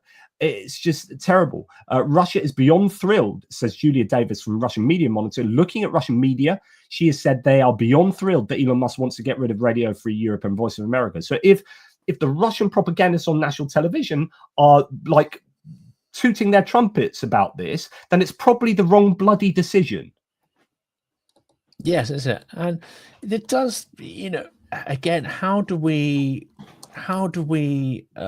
engage with this? Because I mean, this immediately got me thinking. I'm going to look on YouTube to see what the viewing figures are of these channels, because my first instinct was outrage. Then I thought for it, but I thought in all of these 3 years, how much of their output have I actually watched as background research, creating my materials? And I tend to watch, I mean, you might talk for 4 or 5 hours a day. I tend to watch about sort of 4 or 5 hours a day of materials in Russian. And sorry, voice has gone again. Do you want to take a couple of seconds, give yourself some mute, and I'll say I have a lot of trouble understanding Elon Musk and why he's in politics now, other than obvious money and power, says Napalm 1334. And another one here. This is Mad Bunny 3. So glad to hear someone be actually angry at what's going down. Musk is ending Western dominance. My friend, I can't tell you how angry I am. I really do hold myself back. This isn't performative. I am just, honestly, if I could just have an hour shouting at the webcam, I would. Like, because part of, I've talked to my audience about this a number of times before. I am obsessed with this war, and at its heart is unfairness, like an oppressive nation attacking a democratic, free and democratic nation that is trying to aspire to be greater, to be better, to be more democratic, to be more transparent. It has its goals set in the right direction. If you remember when you were interviewing the Ukrainian philosopher the other day in Ukraine, I was talking about how, in my question towards the end, I was talking about how I get the sense that Ukraine is looking to the future far more than Russia, whereas Russia looks to the past to be some kind of reiteration of what it was in the past, whereas Ukraine has this idea of what it could be, not what it is. It has a sense of place. It has a sense of history. Of course it does. Very proud history. And that goes back actually further than Russian history, you could argue. But it also has a really, really strong sense of what it wants to be, what it could be. And so when I see this oppressor attack Ukraine in this way, that's really what got my goat and why I'm still as obsessed as I am. It's about fairness. And then when I see what's going on in the United States at the moment with an unelected bureaucrat, billionaire, most powerful man on earth, this is a classic Bond villain. This is when you watch films and you get really pissed off with the evil guy because they're doing horrible things. Like, that's what I'm feeling now. I'm feeling that there's total unfairness in the world where the rich and powerful oligarchs are doing things untransparently for their own benefit, for the benefit of Russia and China, which themselves are autocracies and dictatorships. I'm deeply, deeply pissed off. I'm deeply angry because it's so unfair. It's so unfair, and I feel it. It courses through my veins. And here I am ranting to you guys. Anyway, over to you, Jonathan. I've regained my voice there. It's been my sort of fourth hour of yabbering, and it's starting to give way. I'm looking at Radio Free Europe. It's got on YouTube, it's got 9.7 thousand videos, 800,000 subscribers, so it's reasonable kind of amount. It's been going on YouTube since 2008. And it's something like 500 million views or 540 million views. So that's sort of, reasonable long-term stats.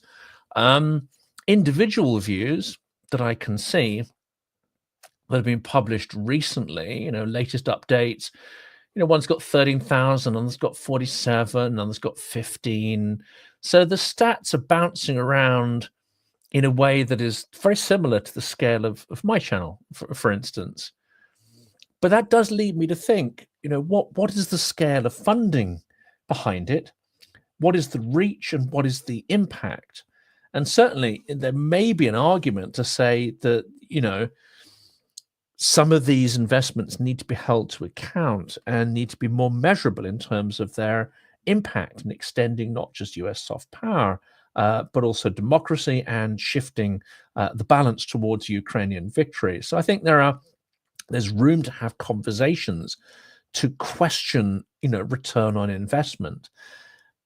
And these are conversations we can have with people who are on more of the right spectrum of politics, and we can actually engage them and say, okay, let's think about how these things can be made more effective. But that's not what we're seeing here. We're seeing a sledgehammer being taken. We're seeing sort of hooliganism and an absolute sledgehammer being taken to sort of good governance institutions. So I think that's the problem where we are at the moment. We need to find a common ground, because what we're seeing is just sort of out and out vandalism of these things, and yet many people are looking at it almost as a natural political process. They're looking at it as if this is a natural extension of conservative values and beliefs, that have been moving for a number of decades, whereas what we're actually seeing is revolutionary populism. What we're actually seeing is a form of nihilism, which is destroying America's ability to project power and influence around the world. In that respect, it's deeply damaging, dangerous, and goes counter to what I would call our natural conservative values. Absolutely fascinating. Let's just absolutely race through some of these. So Julia again, Davis is a star, though, by the way. I mean, if people aren't following her, she's superb work. Does some incredible work. USAID's administrators. So then what annoys me is then when people like Elon Musk spread outright disinformation. So the idea that USAID is corrupt and the person that runs it earned $23 million over 4 years is just it's just false. It's just a lie. And here's a guy trying to justify his own existence and doing what Doge does and shutting down these things by like lying to people about what those who run them earn and where the money goes. And it's just there has to be something more that we can do against outright bold-faced lying. There should be no place for that kind of activity in society. And then here we've got Elon Musk. Mike Nellis here. Musk has no idea what he's doing. He paid some kid to play video games for him, which is true. And now he's paying some kids to cut government spending for him too, which is true. Musk admitted today that he didn't even know that these kids are illegally cutting things like cancer research. The guy is fraud. So this is Molly John Fast saying, I don't think the richest guy in the world should be cutting funding for cancer research. Elon Musk says, I'm not. What the F are you talking about? And Molly John Fast then gives the news that the Trump administration is cutting billions of dollars in biomedical research funding, alarming academic leaders who said it would imperil their universities and medical centers. And of course, the NIH is being cut, USAID is being cut, all these things that then you're realizing that people, they're these farmers now complaining that they're losing contracts on food that was going to USAID.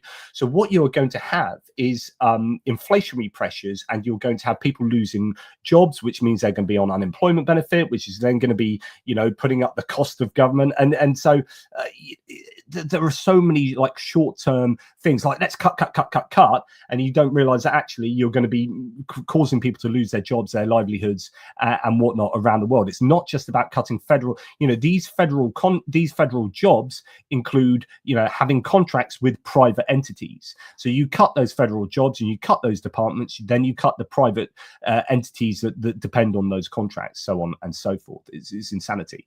But Zelensky, on the other hand, is pushing for a lasting and sustainable peace, and he'll be doing so at the Munich Security Conference. So hopefully he can get that through. But people, are Andrew Perpetua, someone that I refer a lot to, says, "Congrats, America! You've effed up so badly that you'll likely not be able to recover. Your enemies laugh at you from a distance, and you will slide deeper into poverty." And this is in response to Russia's strategy is quite similar. In Trump, we trust to do our work to dismantle U.S. global hegemony and make the U.S. just another regional power. They should focus on Greenland and Canada and stay away from Ukraine, and then we'll be friends. So that's what the Russians are thinking. But you need to recede from the rest of the world, concentrate on messing up with Canada and Greenland, and we as Russia will be happy with that.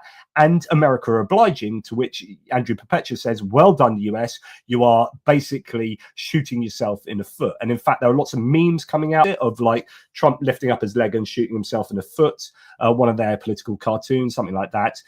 But yeah, Chris O'Wicki, ironic that America spent 70 plus years fearing that it would be subverted and destroyed from within by communists, when it turns out that radical right South Africans were the insider threat all along. So you got Peter Thiel and obviously Elon Musk and David Sachs and the like. Trump is too scared to go after Russian oligarchs. Instead, he's attacking federal weather forecasters. So that's NOAA, isn't it? That they're defunding the weather service. HIV and AIDS patients and public school teachers, Department of Education, they were blocked from getting into the Department of Education. There was some thug, well, not a thug, but some rando outside not letting in lawmakers into the Department of Education. He flashed a badge and then took it away again. So no one knows who this guy is, not letting actual lawmakers, like members of parliament, if you like, members of Congress, into the Department of Education. It's insane. The Trump administration is kneeling to our adversaries and inflicting pain on our own people. Weak leadership from a weak man. And that's the news that Attorney General Pam Bondi is disbanding an effort started after Russia's 2022 invasion of Ukraine to enforce sanctions and target oligarchs close to the Kremlin. So that's getting rid of the kleptocracy unit that seizes Russian assets. And then we have loyalty tests in the FBI. So new people looking to get jobs in the FBI are being asked to give a yes or no response, such as, was January the 6th an inside job? In other words, they are not paying fealty to the Constitution or to the United States of America. They're being asked to directly pay fealty to Donald Trump and his ideology, which is dictatorial. That is what you see in dictatorships. You have to pay fealty to the cult leader rather than to the idea of what the country is. It's deeply, deeply disturbing. And then we're going to finish off with a little bit on Germany. Anything to say to any of that, my friend? No, I'm almost at a loss for words there, but it's a form of vandalism. What we're seeing, it's not about tearing things down so you can build something up. Despite what many people are arguing, it is a form of absolute vandalism with no conception of where it's ultimately going, and what institutions may replace the ones that are being trashed. And it's certainly in the favor of authoritarians. It's in the favor of Russia. It's in the favor of China. Whether that is the purpose or not, whether that is the conscious thinking of the people that are doing this, and we can't get inside their minds. We can't know absolutely whether that is or not. But in reality, that is who these moves are benefiting. It's the authoritarians are applauding it. Whether Russia in this third year of war is going to be in a position to leverage any of that is an open question. But certainly it's being welcomed by the propagandists, as you'd expect. And that's what I was saying earlier, right at the beginning of the video. Which pot would you put this in? I know it is before you joined the live, Jonathan, but it was like, do we put this in the pro-Russia, pro-China pot or the other pot? Do we put this in the pro-democracy or anti-democracy pot? And I think all that we're seeing is actions that are to the benefit of China and Russia, where you have those two leaders popping champagne corks in their respective capitals. Yes. And just to kind of finish off today's somewhat ranty live stream, we have Musk and Russia again joining forces to swing an election. So Russia's bot army is flooding X with disinformation ahead of Germany's elections. As per Politico, the Kremlin-backed doppelganger operation is deploying AI-generated content, fake news sites and sleeper accounts to sway voters. Their targets undermining Ukraine and amplifying far-right AfD, now second in the polls and eroding trust in democracy. Moscow's playbook: clone media, spread lies, manipulate the narrative. And Elon Musk is happy to allow that to happen on his platform. In fact, he is one that has spoken twice now to the AfD and has also platformed their leader, Alice Weidel. Or is it Weidel? Is it I before? Anyway, I think it's Weidel, actually. So there you go. And the reunification of Germany has yet to happen. Look at this absolutely fascinating infographic there. The former GDR areas, so the Eastern Germany areas are AfD and West Germany is not AfD. And it's that simple. It's just absolutely incredible there. So the former GDR area is now dominated by extreme right-wing AfD, with the Old West overwhelmingly supporting the centre-right CDU, and all according to the polls now. Quite incredible that map there. And then another European, this is an opinion from Ireland, who is part of the Tochny team, Giorgia Meloni, who is actually pro-Ukrainian, but she is in a very right-wing party herself, in a very right-wing coalition with Matteo Salvini, who's anti-Ukraine, and his La Liga and Forza Italia, Berlusconi's party, although Berlusconi's passed away now. Giorgia Meloni is again copy-pasting Mussolini speeches about Italy's greatness, like it's some growing superpower. At the same time, Italy is plunging towards recession, and her government is an incompetent gang of fascists and buffoons. Italy's economy shows signs of a de facto recession, with industrial production struggling despite lower interest rates and weak domestic demand, and external pressures are weighing heavily on growth. But yeah, interesting that that's the direction she's going in. What else do we have? Viktor Orban. So we're finishing with Viktor Orban. French TV channel France 2. Orban has been found to own an undeclared luxurious Austro-Hungarian era palace worth $45 million, trying to emulate his idol Putin. And in fact, there's a new documentary that's just come out by what's his name? I forget his name. A Hungarian guy who's just done this documentary. It's been watched 1.5 million times already on Orban's massive wealth and his family's massive wealth. Well worth looking into. And when you hear, so this is Daniel Freund saying, if anything is ever going to destroy Europe, it will be corrupt autocrats like Viktor Orban. So Viktor Orban then says, the bureaucrats of Brussels have destroyed Europe. Because of Brussels, the European economy is slowly sinking. Because of Brussels, our money is being sent to Ukraine to a hopeless war. Because of Brussels, Europe has been flooded with migrants. Brussels has opened the gates, opened the borders to the invasion of migrants. George Soros announced 1 million migrants must be allowed into Europe every year. Hey presto, in the last 9 years, 9 million migrants have arrived in Europe. The migrant invasion of Europe, the population exchange is not a conspiracy theory, but the practice itself. It's time to look for a new conspiracy theories because all the old ones have come true. And that is like Viktor Orban going full on anti-EU, full on anti-Europe, while at the same time pocketing all that corrupt money to give himself palaces. His son is a billionaire, I think, and has no, basically, it's a complete kleptocracy. I think it's it's either the worst or the second most corrupt nation in the EU, Hungary, and yeah, that's autocracy for you. Anyway, and certainly, given a lot of Transparency International's sort of measures of institutional corruption, Hungary, on many accounts, performs far worse than Ukraine at this point of time. It has to be pointed out. Yeah, really good point. And it's also worth remembering that Viktor Orban is Trump's best mate and idol.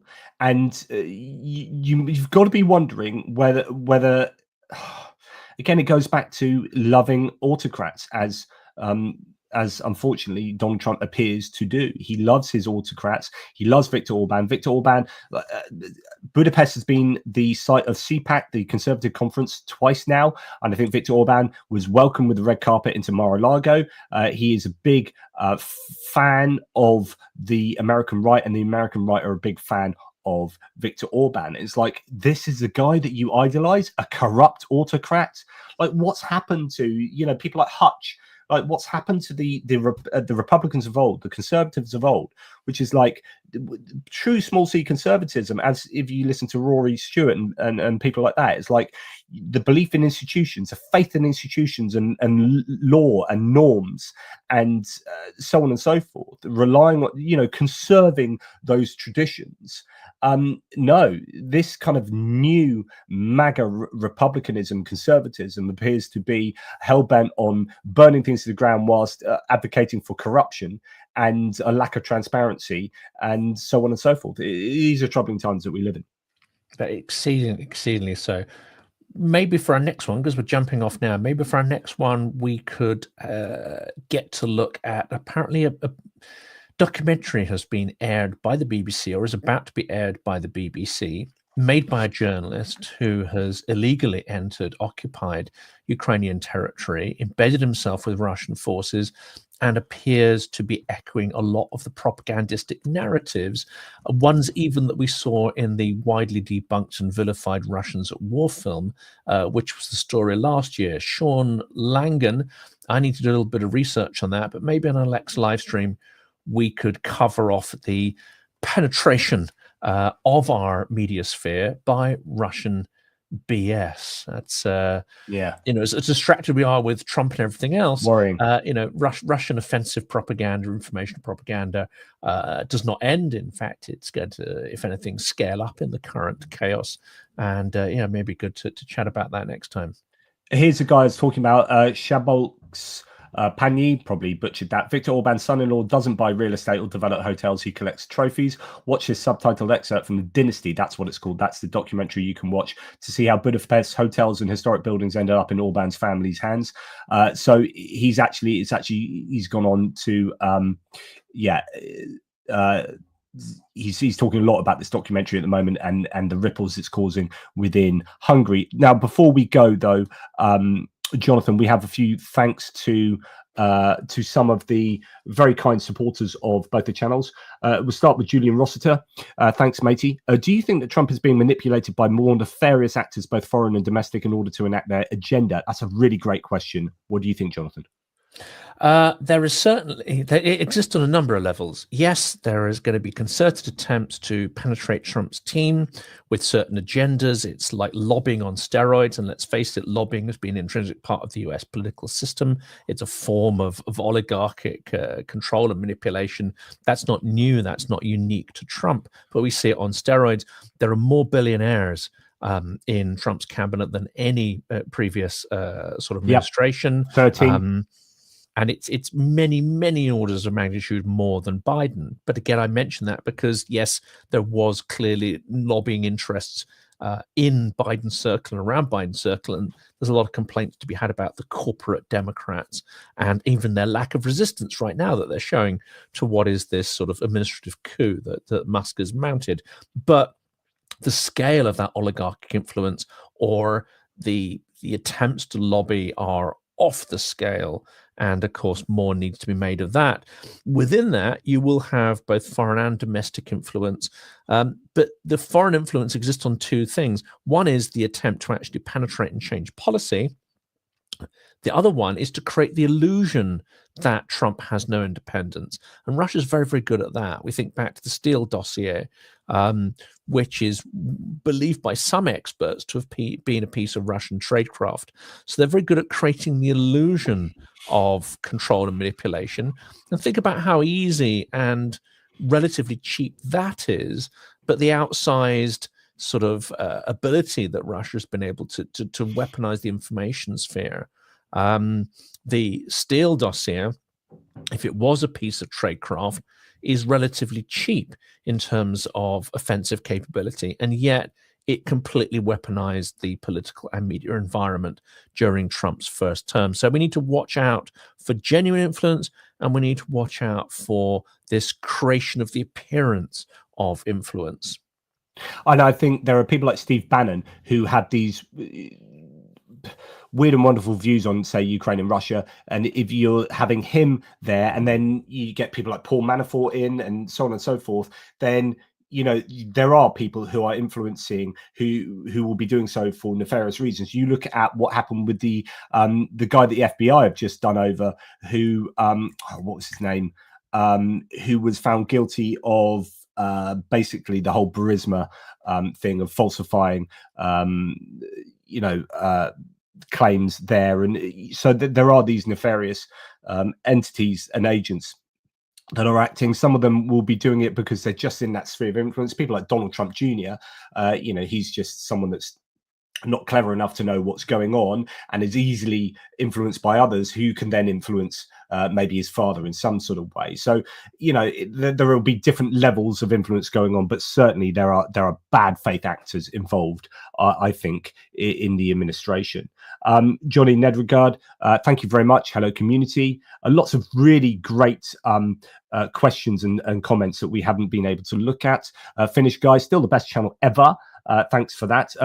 Just thanks again to Hutch, and I have to pass that on to Jonathan Fink. So thank you very much for that on his behalf. Mark Biscuit, as ever, total legend. Listen to your rant in part 1 today. I'm in full agreement and often one of the same thing. With Russia weakened now, do you both feel that Europe can assist Ukraine adequately on its own? This is a golden question. I actually do think they can, and we're starting to hear the rhetoric from Kaya Kallas is great in her position, present position, and I think Ursula von der Leyen is also equally strong. As someone said the other day, why is it the female leaders at the moment are the ones that are saying the correct and strongest things in support of Ukraine? I don't know if that's just a funny coincidence, but yeah, I think I wonder about that. I wonder if it's because they've had to struggle, they've had to exhibit more of these leadership qualities to actually get to the top of the pile in their political systems. And that's just pure speculation, but it's worth looking into.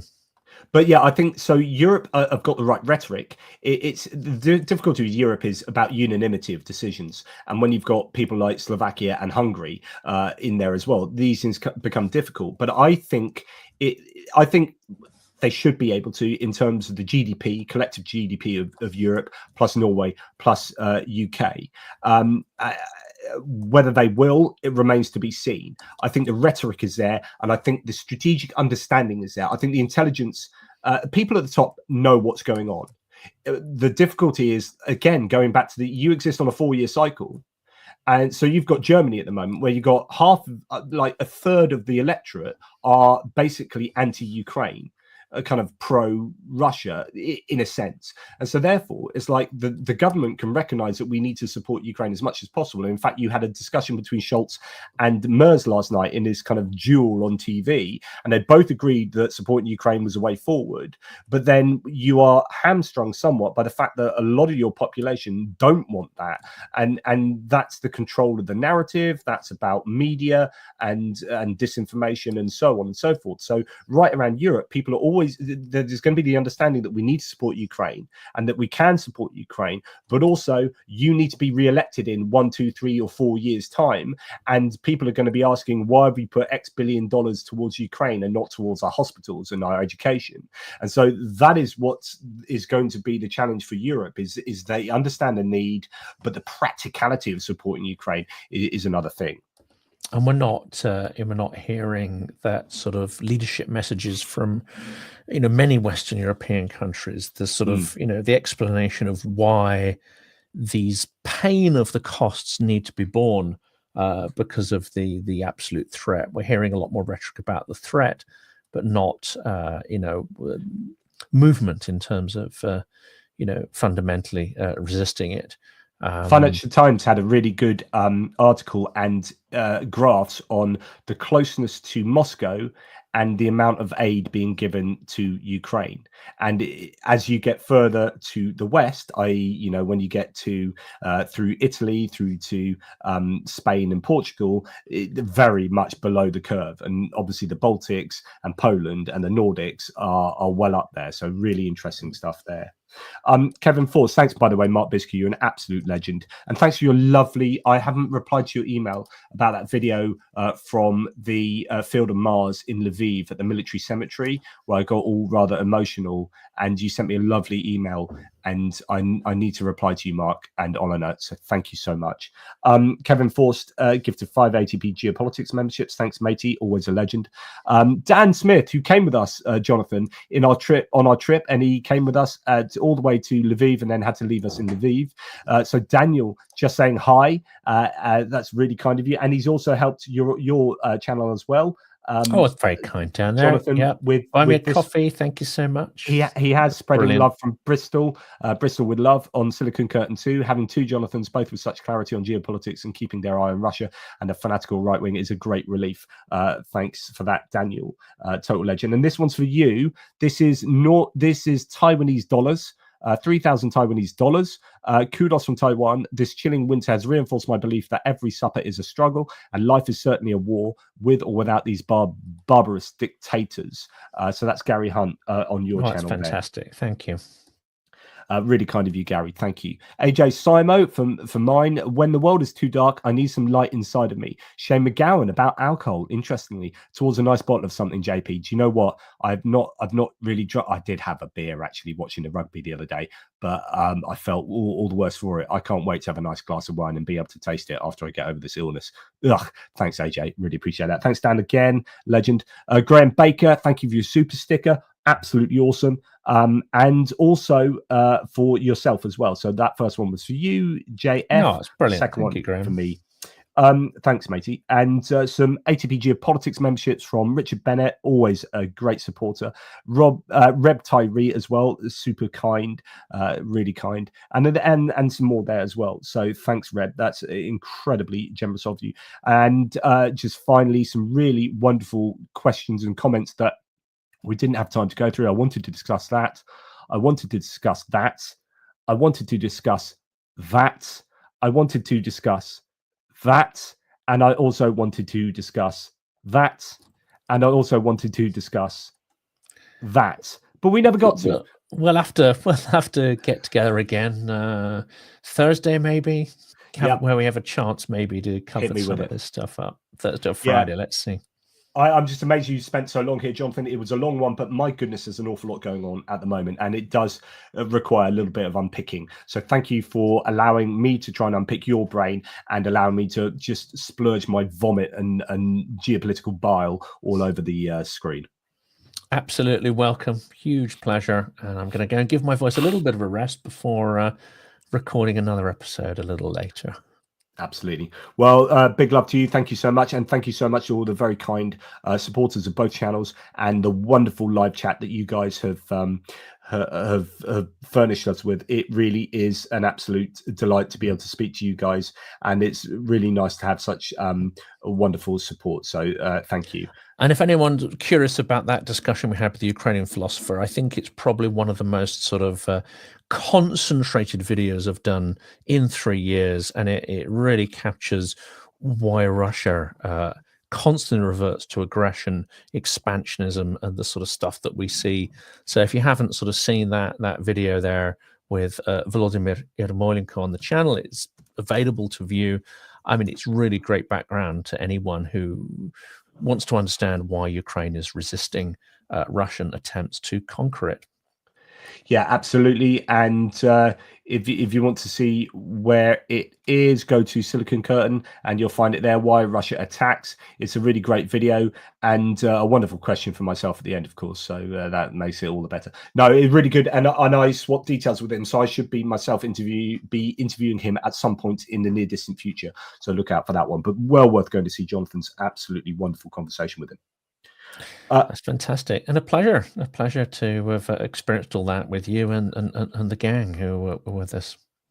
Yeah, absolutely. It was wonderful. Really good. Well, look, I guess the last thing to say, my good friend, is Slava Ukraini. Heroям слава, смерть врагам. Indeed. Double that. Times two. Thanks, everyone. Take care, y'all. Stay on the line, matey. And we'll speak soon. Toodle pips. Cheers.